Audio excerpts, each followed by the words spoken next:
Collatéral bancaire et contrat d'assurance.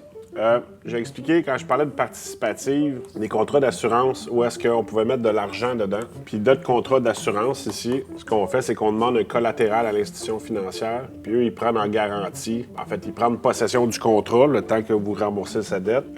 Ils vont vous prêter en fonction de la valeur de rachat à l'intérieur. Ça, il y a des types de contrats pour faire. Les principaux, c'est les participatives, les contrats d'assurance vie participative, puis les PU. C'est plus facile à faire sur une participative. Pourquoi? Parce que dans la participative, l'argent qui est là, versus dans la PU.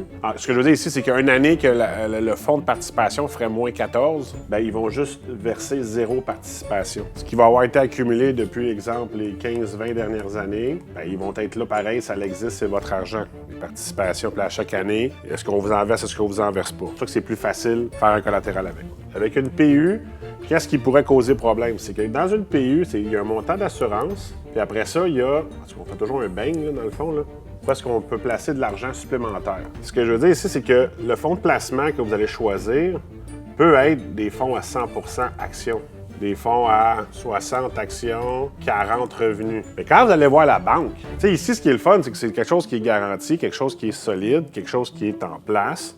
C'est plus facile. Les banques, là, ils n'aiment pas le risque. Ils n'embarquent pas dans des projets qui ont du risque. Fait que quand on va le faire avec une PU, puis on est 100 actions, voilà les bonnes chances qu'ils vont vous dire non. Ils vont exiger que le fonds de capitalisation ici soit 100 dans des fonds obligataires, marché monétaire, et ainsi de suite. Qui fait en sorte que la puissance de vos revenus sur le long terme, un coup au moment où on fait le collatéral bancaire pour sortir l'argent de la compagnie à la retraite, bien, ça veut dire que si on est dans le marché monétaire, on va aller chercher du 2 annuel, du 2,5, on est chanceux, on va aller chercher du 3, versus avec la participative qui, généralement, lorsqu'il déclare des participations, c'est autour de 6,25 %.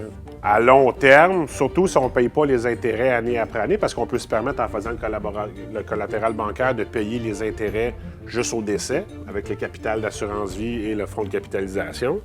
Bien, si le fonds de capitalisation grandit moins et moins vite, nécessairement, bien, la stratégie de retraite, elle va être impactée un petit peu ici au niveau de l'APU. Ça reste un bon outil fiscal, mais la participative, souvent, va avoir un avantage là-dessus pour le collatéral.